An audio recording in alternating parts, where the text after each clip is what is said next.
All right, cool. So we are recording. All right, so what we're going to do today is we're going to do a consumer information statement with Tommy from our team on 23 Pilot Road in Toms River. So consumer information statement. Let's go down here. So we're in there's already a dot loop created for this property. We're going to go into, we're going to add document. We're going to go to templates. I think this should be in the buyer document.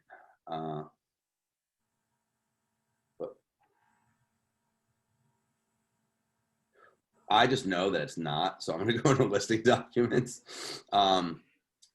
Consumer information statement. Boom, there it is. I'm going to copy it into the file. So it's coming in. I'm going to hit OK. Consumer information statement.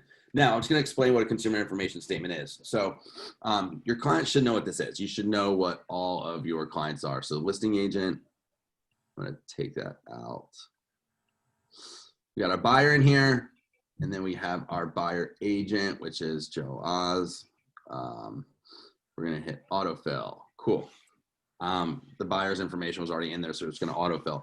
A consumer information statement. So we should have learned this in real estate school. So by law, when we're working with a buyer or a seller, when they sign paperwork with us, it's our job to inform them on how a real estate agent can work for you in the state of New Jersey.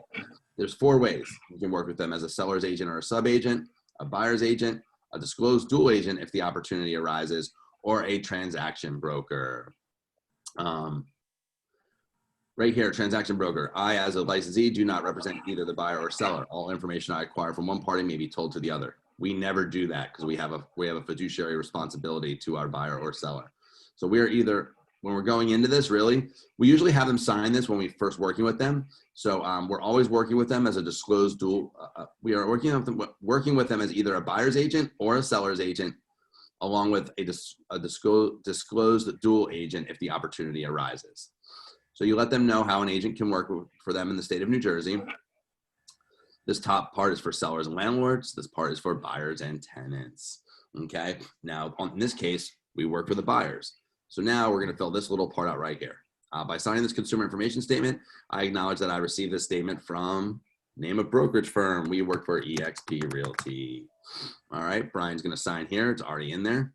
Declaration of business relationship. I, name of licensee. Everything on our team goes under the team leader's name. So it's Joseph Osachek III. An authorized representative of our brokerage, which is eXp Realty. And now we get to pick how we are working for them. Remember, it's either one of these two because we want to keep the opportunity open. You know, we want to have this signed once. We may or may not represent both sides. On most cases, we do not, but just in case, we're working with the buyer. So I'm going to check off that we are working with the buyer's agent and dual disclosed agent if the opportunity arises. So really, if it's a listing, check this one. If it's a buyer, check this one. And then you save and share it. Share, boom. Now all you have to do is let your client know they need to hop in. You just call your client, say, hey, Brian, I just sent you a consumer information statement. It is a standard piece of paperwork issued by the New Jersey Association of Realtors and the Department of Banking that is required for our file. Just to let you know that I am working with you as a buyer's agent. You're just signing that you're acknowledging that you received that paperwork, and that's how I'm going to be working for you. Thank you so much.